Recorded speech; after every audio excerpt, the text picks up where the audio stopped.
the Lantern Keeper of Blackridge Marsh. Before we start, like and subscribe my channel for more amazing stories.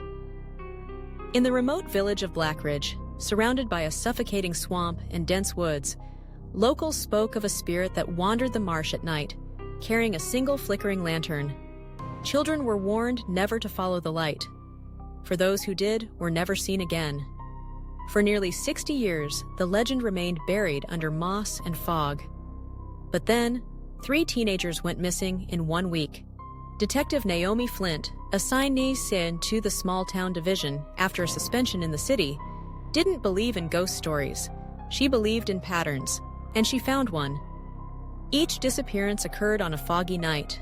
Each victim was last seen walking toward the old wooden bridge that led into Blackridge Marsh, a path long closed by the town council.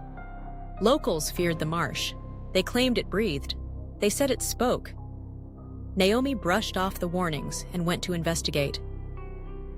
The bridge was rotted, groaning under her boots. Cattails swayed in the windless air.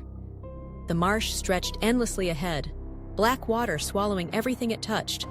Then she saw it. A lantern, dangling in the distance, moving between twisted trees. She followed. Through thorns and sinking mud, the light stayed just far enough to keep her chasing. Then it stopped. In a clearing of water and broken roots, the lantern hung from the branch of a dead tree. Beneath it, a figure, cloaked in rags, face hidden, standing barefoot in the muck, the lantern keeper. Naomi raised her voice, commanding the person to stop, to identify themselves. The figure turned. Its face was not human. Hollow sockets where eyes should be. No mouth, no skin. Just the shape of a man etched in ash. The lantern's flame turned blue. A scream erupted from the trees, high-pitched, guttural, like a child being dragged underwater. Naomi stepped back, unholstering her weapon, but the ground beneath her gave way. She fell through the marsh into complete darkness. When she woke, she was inside a small wooden cabin, damp and lit only by the swinging lantern outside the window. A child sat in the corner, silent, drenched in mud. One of the missing teens. Naomi rushed to her, but the girl only pointed at the far wall. There, etched into the wood with fingernails and blood, were names. Dozens of them. Each a person missing from Blackridge. Going back over a century. Naomi found her name at the bottom of the list. Then came the sound, sloshing footsteps just outside. She peeked through the wooden slats. The lantern keeper was circling the cabin. Each time the lantern swung, Naomi saw flashes, faces screaming from the trees, pale hands rising from the swamp, bodies hanging from moss-covered limbs. The keeper whispered, "You cannot leave." Once seen, Naomi grabbed a broken plank and smashed a hole in the floor. Beneath it was mud, thick and cold.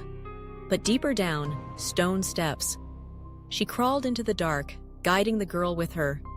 The tunnel smelled of decay and salt. Symbols were carved into the walls. Protective runes, ancient scripts she couldn't understand.